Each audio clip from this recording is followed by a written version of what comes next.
Media Mod. For those out there who own a GoPro and are creators, this is an essential piece of equipment that you cannot do without. The GoPro Media Mod allows you to power your camera externally, use external audio such as the Rode wireless microphone system, and gives you a HDMI out for capturing video or playing back files on your TV. However, as every Media Mod owner knows, this has a particular design flaw.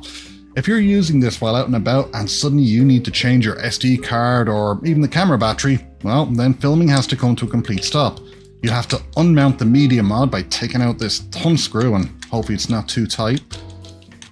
Then remove the thumb screw, remove the camera from the mount, fold back up the fingers on the bottom, open the side door, take the camera out, then remove your battery, put in your fresh battery like so, put it back into the Media Mod, and hope that you'll line everything up properly. Close the door, extend the fingers again, then put it back into your mount the proper way, you hope, so that the screw isn't hitting off the base. Screw it all back in and basically reassemble the whole unit. And besides being a massive pain in the ass, this is likely to cause a change in your camera angle if you don't line it up the exact same way and cause a noticeable jump in your footage. Now, with the release of the GoPro Hero 12, a lot of us were hoping that GoPro would redesign the camera and give us a better redesigned Media Mod that would bypass all these problems. But instead, we got a GoPro Hero 11 with a firmware upgrade. So even though the GoPro Media Mod is an excellent and needed piece of hardware, it would appear that the design flaw is just something that we're going to have to live with. Or will we? Because what I have here in this package is a solution to GoPro's design flaw. A way that promises to let you quickly and easily change your GoPro battery when using the Media Mod without having to disassemble anything. And in this video, we're not just looking in depth at this solution, we're going to have an interview with the man who designed it. So sit back, relax and enjoy, because this is Demon View.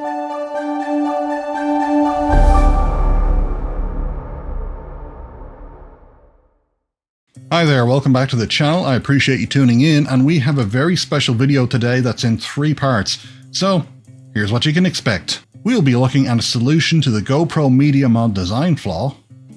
We'll be interviewing the man who designed that solution. And finally, we'll be announcing the winner of the Demon View giveaway competition and finding out who won the action camera, camera case and goodie bag, and looking at their winning entry. So with all of that to cover, we'll get on with the video. Right after you click those like and subscribe buttons. Remember, this is a non-sponsored channel. All the videos are self-funded and all these giveaway prizes I pay for out of my own pocket. So a great way to give back, which doesn't cost you a penny, is to click those like and subscribe buttons down below.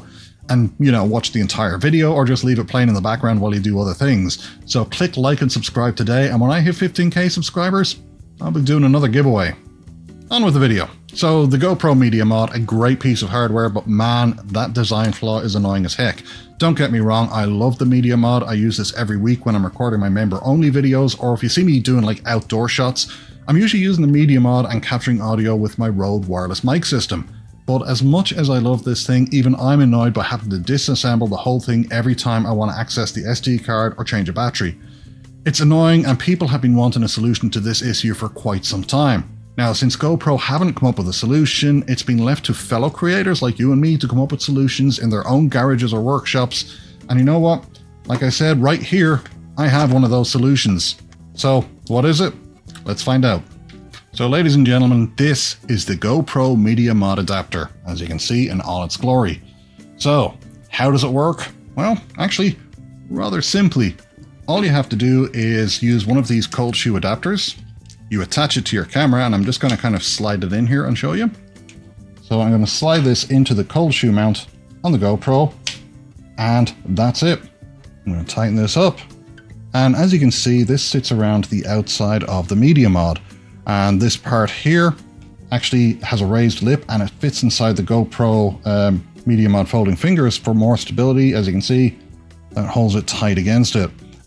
Now, because of the way this attaches, this means that you have access to the side door of the Media Mod, and you can slide your camera out of the Media Mod, change your battery, slide it back in, and shut the side door of the Media Mod, and there you go. And as you can see, it has its own tripod adapter built into the base of it. So that means once it's mounted to a tripod, all you have to do is open that side door, remove the camera, put your new battery or SD card in, and shut the door again, and you don't have to adjust the angle or anything of the camera, it stays in the exact same position. So this is actually quite an amazing homebrewed solution, and I'm really impressed with this. I mean, it's secure, it's sturdy, and the creator, I've actually seen him mount this on his car as he drives along. So I mean, yeah, it seems to be very secure and quite a good solution to the Media Mod design flaw.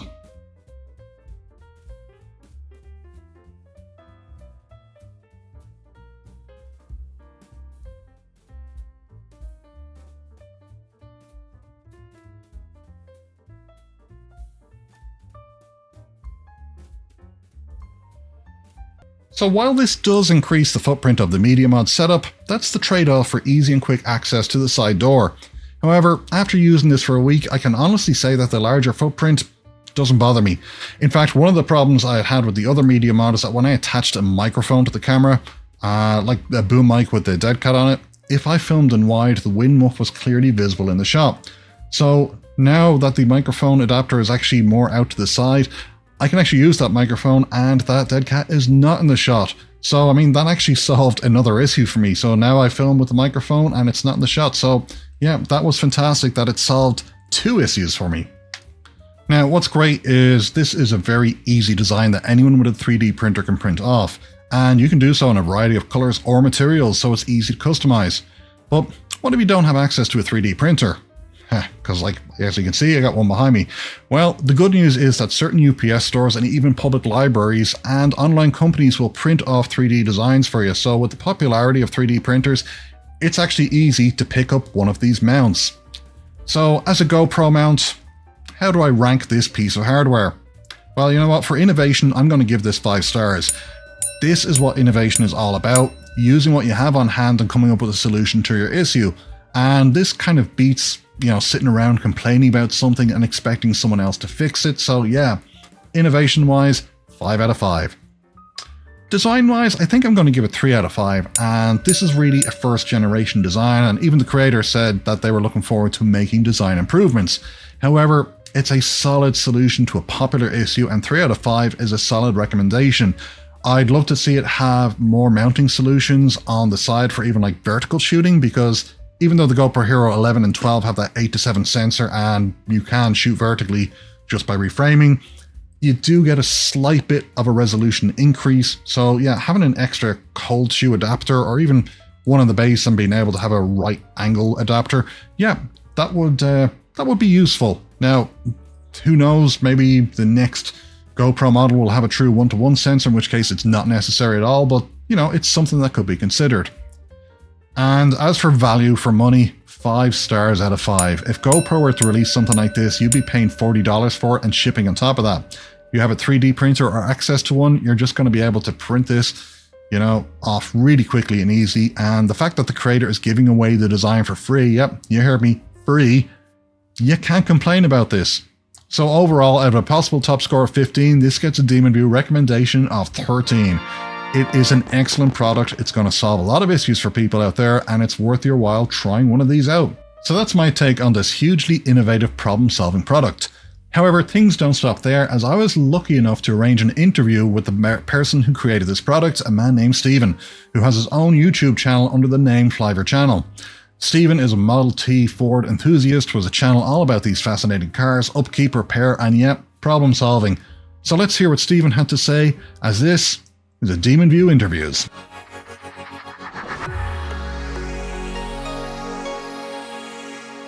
Now, before we get to the nitty-gritty about the Media Mod, I have to ask, why Model Ts? I mean, what got you interested in starting a channel all about these antique cars?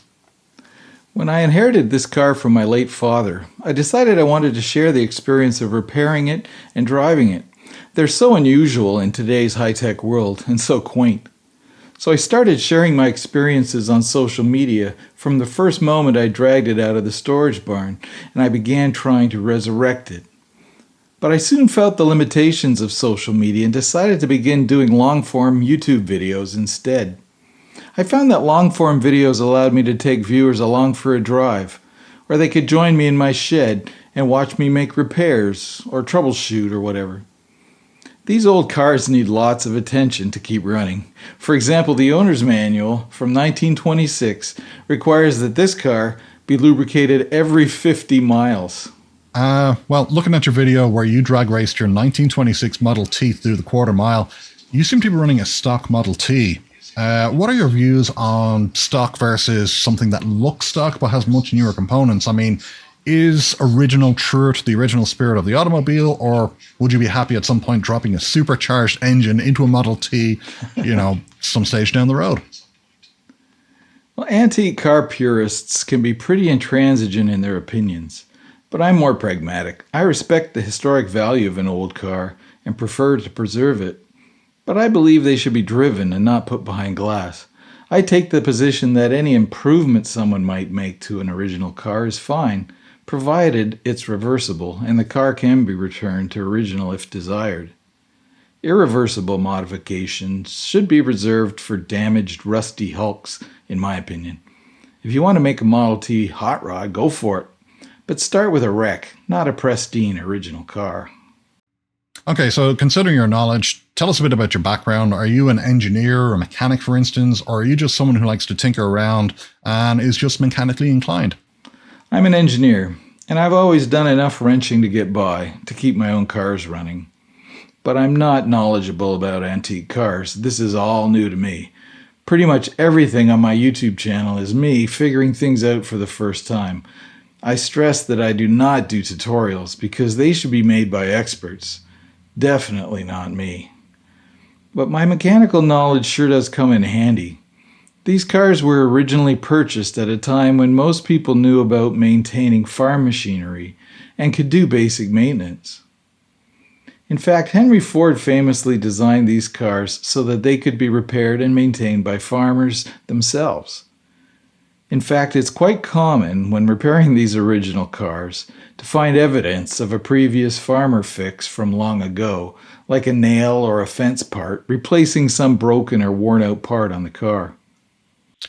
Okay, so onto the main attraction, the Media Mod.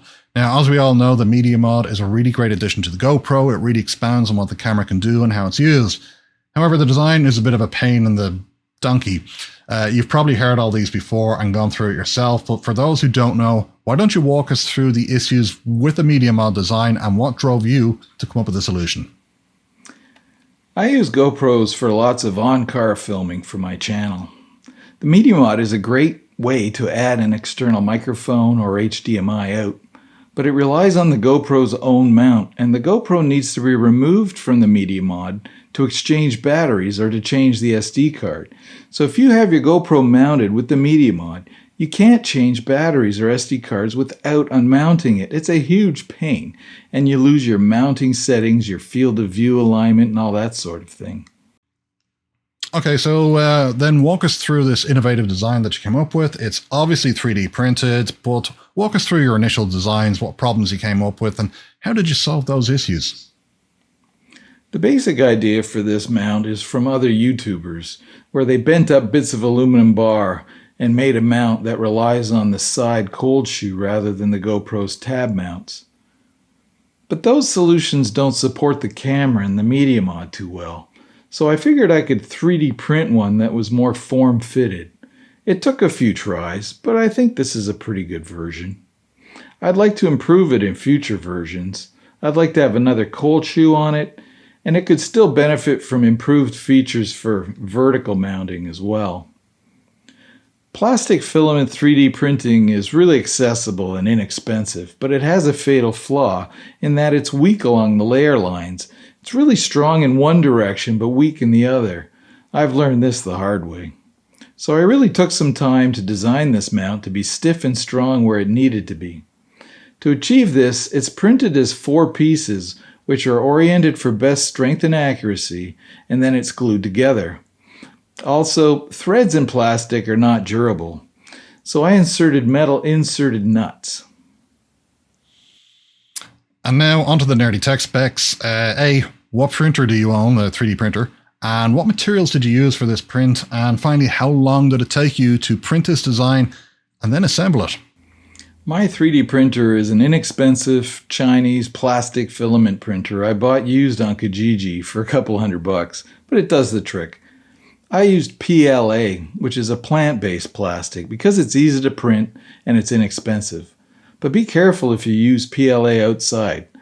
It can often soften if it's really hot out. You might want to use a better material if you're going to use 3D printed parts outside in a hot climate. It takes about an hour to print and then half an hour to glue it together. It's pretty simple, really. Now, I admit, when I saw this design, I thought it was great. The fact that you could actually just mount it on a tripod adapter and hopefully at some stage mount it vertically made it great for the Hero 9 and 10. Even the Hero 11 and 12 with the 8:7 sensor, it can still benefit, in my opinion, from vertical mounting. So I suggested to you that you should sell this design, and you said no, that you wanted to put the files up for free so people could download it. Which leaves me asking the very important question, what is wrong with you? I mean, why on earth would you want to give this design for free so people can print it off themselves? I mean, what were you thinking of that decision? Or are you just like the coolest person on earth or something? Well, no, not that. 3D printing democratizes manufacturing, and I'd rather just contribute to the GoPro community, really. This is just a little solution to a problem of the media mod, and I wanted people to be able to get better use out of their gear. By offering it up for free, anyone with access to a 3D printer can make the mount and take advantage of it. This way, others can pay it forward. Okay, so where can people find this design to download and use for themselves? And does assembling it require any sort of technical know-how? I mean, will this be something that anyone can put together? I've uploaded the design files to Thingiverse, and everyone has access to them there for free. I'll give you the link so you can include it in the description. It's really easy to assemble, actually. Printing and assembly details are demonstrated in my YouTube video on this MediaMod mount. Again, you can link that video in the description as well. Okay, so anything else you'd like our viewers to know about you or your channel, other than go visit Flyover channel, click like and subscribe? I think just about anyone will find these old cars and their quirky characteristics fascinating. I hope viewers get a chuckle from how cars were 100 years ago. On my channel, you can come along for a ride with me in the car, or look over my shoulder while I'm repairing it. In the wintertime, I try to interview a few of the many interesting characters that are involved with antique cars all over the world. My interviews are on YouTube or on any podcasting platform. Just look for Flivver Channel Talks. Well, look, Steve, I want to thank you for taking the time to do this interview. I really do appreciate it, and I look forward to watching more of your excellent videos and seeing what other creative filming solutions you can come up with. You're welcome, Ian. And thank you for all your excellent GoPro content. I rely on it to improve my videography. I'm very curious what you will think of the 3D printed MediaMod mount when you try it out. So there you have it, folks, the very first Demaview interview, and I want to give special thanks to Stephen, not only for mailing me this actual design that he came up with for me to test out, but for also agreeing to take part. I appreciate him taking the time to answer the questions and let you know more about this innovative solution to the GoPro MediaMod issue. And having said all that, we're now on to the final part of our video, and that is announcing the winner of the very first DemavieW giveaway. So a while back, I announced the DemavieW giveaway to celebrate the huge amount of followers that this channel had received, and it's been great. I really appreciate the fact that people out there are watching this channel. Now, I'm helping, provide you with tips, tricks, and solutions for these issues, and I just think it's fantastic that people are tuning in. So to thank you guys, I ran a giveaway competition where I wanted you guys to use the DemavieW logo to come up with something creative for this channel. Well, without further delay, the winner of the DemavieW giveaway competition is Viral Hype. Viral Hype decided to remix the intro music, use some of my footage and the DemavieW logo to come up with a new credit sequence for the channel. And I have to say, it was impressive, and obviously he put some work into this. So Viral Hype, you have won this competition, you have won the camera, the carry case, the whole bunch of DemavieW goodies, and I'll contact you to get your email address and your mailing address and send all of this to you. Your entry was amazing, I was blown away by your inventiveness, so congrats to Viral Hype and well done. Let's take a look at his entry.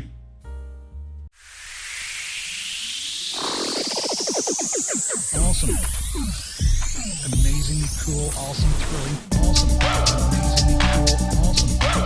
Amazingly cool, awesome. Amazingly cool, awesome, thrilling. Awesome. Amazingly cool, awesome. Amazingly cool, awesome. Amazingly cool, awesome, thrilling.